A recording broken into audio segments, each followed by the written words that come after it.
Chapter 12. Triple Alarm.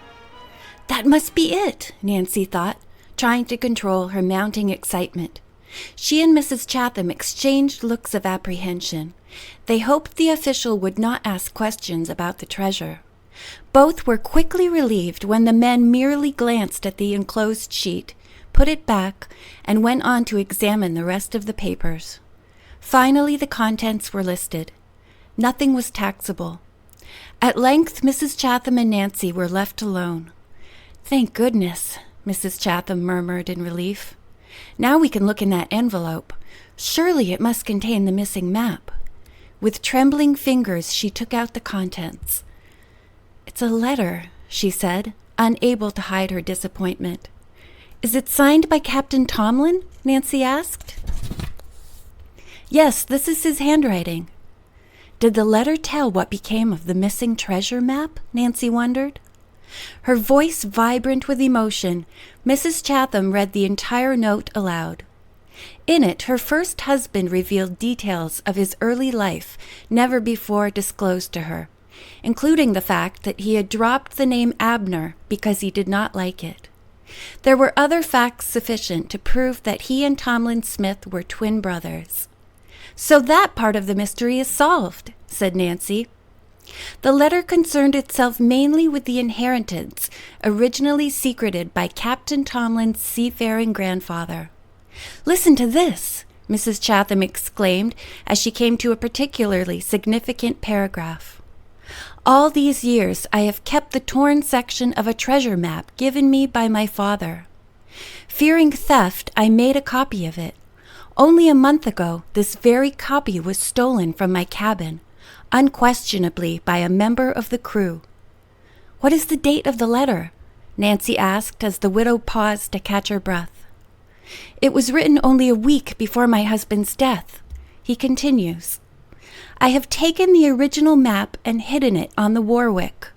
This map, if combined with the section in the possession of my missing twin brother, will lead to the discovery of our grandfather's great treasure." "That doesn't add up," Nancy exclaimed. "Wasn't the Warwick the name of the vessel your husband sailed?" "You're right, Nancy, it was." "Then how could he have removed the parchment map from his own ship and still have hidden it there?"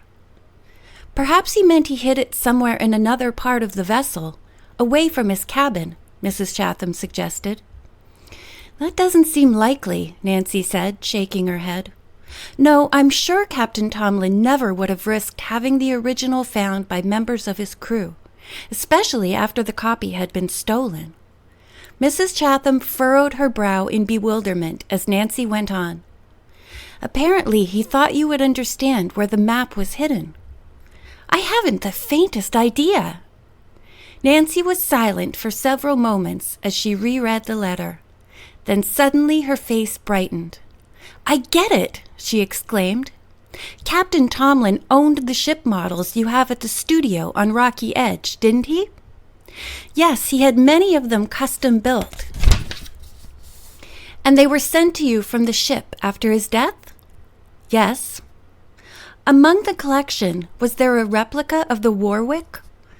"Oh dear, I can't remember," Mrs. Chatham said. "There were so many of the little boats. I sold a few of them." Nancy was worried. Mrs. Chatham might have sold the Warwick. "You think my husband hid his half of the map in a model of the Warwick?" the widow asked. "Doesn't that seem reasonable?" Nancy replied. "Oh, it does," the woman cried in despair. "And I think I may have disposed of it unwittingly. I'll have no peace of mind until we find it. We'll take the first plane home," Mrs. Chatham decided instantly. The two were soon en route to River Heights. Aided by a strong tailwind, their plane arrived ahead of schedule. They hailed a taxi and rode to Rocky Edge. As the cab rolled through the open gate, Nancy observed that no guards were on duty. "Shouldn't at least one of the special detectives be stationed at the gate?" she inquired. "They aren't detectives," Mrs. Chatham replied. "My gardener knew 2 strong men who were out of work, so we gave them the job. I'm sure they're around here somewhere." Shortly, the taxi pulled up in front of the main house. As Nancy and Mrs. Chatham stepped out, a servant rushed up to them. "Oh, Mrs. Chatham," the woman said, puffing. "What are we going to do? What are we going to do?" She repeated hurriedly. "I'm so sorry, so very sorry." The widow put a comforting arm around the girl's shoulders and tried to remain calm. "Now tell me what the problem is," she said. "No one's had an accident, I hope." "No, no," came the sobbing reply. Mrs. Chatham's face grew stern. "Well, then, tell me what's going on," she said, raising her voice abruptly. "Trixie is missing." "What?" "Your daughter is missing. We can't find her anywhere." The words ringing loudly in her ears, Mrs. Chatham made no response. She stumbled up the porch steps to a chair. Nancy had been silent, not wishing to interrupt the woman's conversation with her employee. But now she inquired if Ellen Smith and Hannah Gruen had left. Tears trickled down the young woman's face. She answered, "They both went away right after lunch. Miss Smith had to leave because of a singing lesson.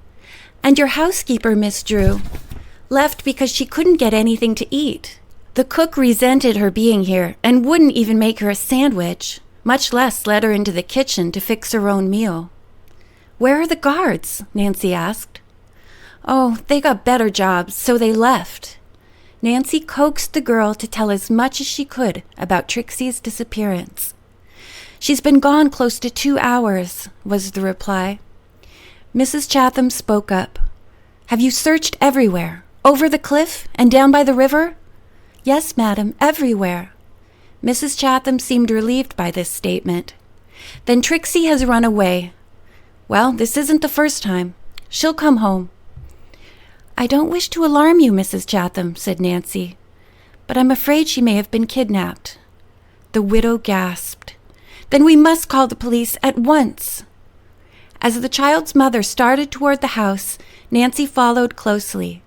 When they entered the hall, both noticed a sheet of paper lying near the telephone. "What's this?"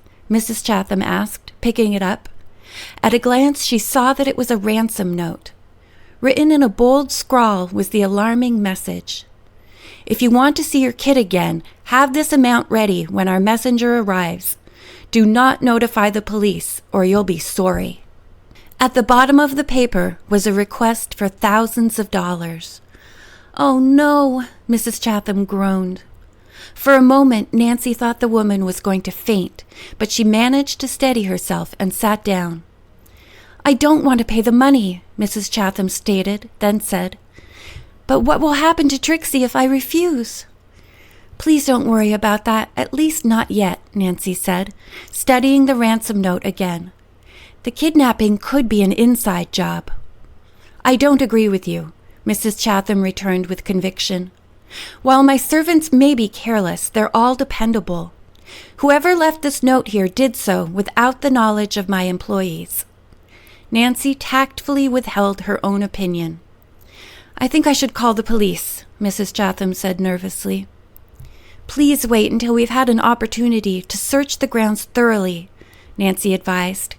"I have an idea." Without explaining her hunch, Nancy hurried from the house. She ran down the path, a question burning in her brain. Was Trixie a prisoner somewhere on the estate? Perhaps in Ship Cottage, with its secret room and sliding panels? Cautiously, Nancy opened the door of the music studio and peered inside. The room was vacant, but on a chair lay a child's hair ribbon.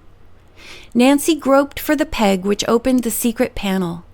As the walls slid back slowly, she was almost certain she heard a movement in the dark chamber. "Trix!" she started to call. At the same moment, a hard object struck Nancy, and she blacked out. End of chapter 12.